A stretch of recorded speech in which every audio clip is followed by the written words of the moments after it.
Pardon me. I have made some notes here, and I would like, please, to say something. I have been listening very carefully, and it seems to me that this man has some very good points to make. From what was presented at the trial, the boy looks guilty on the surface, but maybe if we go deeper... Come on, will you? There is a question I would like to ask. Let us assume that the boy really did commit the murder. Now, this happened at 10 minutes after 12. Now, how was he caught by the police? He came back home at 3 o'clock or so, and he was captured by 2 detectives in the hallway of his house. Now, my question is, if he really had killed his father, why would he come back home 3 hours later? Wouldn't he be afraid of being caught? Came home to get his knife. It's not nice to go around leaving knives sticking in people's chests. Yeah, especially relatives. Yeah. I don't see anything funny about it. The boy knew the knife could be identified as the one he had just bought. He had to get it before the police did. But if he knew the knife could be identified, why did he leave it there in the first place? Well, I think we can assume the boy ran out in a state of panic after having just killed his father. When he finally calmed down, he realized he had left his knife there. Ah, this then depends on your definition of panic.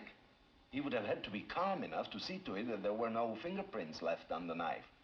Now, where did this panic start and where did it end? Look, you voted guilty. What side are you on? I don't believe I have to be loyal to one side or the other. I'm simply asking questions. Well, this is just off the top of my head, but, well, if I were the boy and I'd done the stabbing and everything, I'd take a chance and go back for the knife.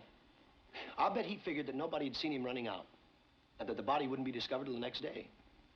Well, after all, it was the middle of the night. I'll bet he figured nobody'd find the body till the next day. Pardon, this is my whole point. The woman across the street testified that a moment after she saw the killing, that is, a moment after the train went by, she screamed and then went to telephone the police. Now, the boy certainly must have heard the scream, so he knew that somebody saw something. I just don't think that he would have gone back. 2 things. 1, in his state of panic, he may not have heard the scream. Perhaps it wasn't very loud. 2, if he did hear it, he may not have connected it with his own act. Remember, he lived in a neighborhood where screams were fairly commonplace. There's your answer. Maybe. Maybe the boy did kill his father. Didn't hear the scream, did run out in a panic, did calm down 3 hours later and come back to get the knife, risking being caught by the police. Maybe all of those things happened, but maybe they didn't. I think there's enough doubt that we can wonder whether he was there at all during the time the killing took place. What do you mean, Del? What are you talking about? Didn't the old man see him running out of the house? He's twisting the facts, I'm telling you. Did or didn't the old man see the kid running out of the house at 12:10? Well, did or didn't he? He says he did.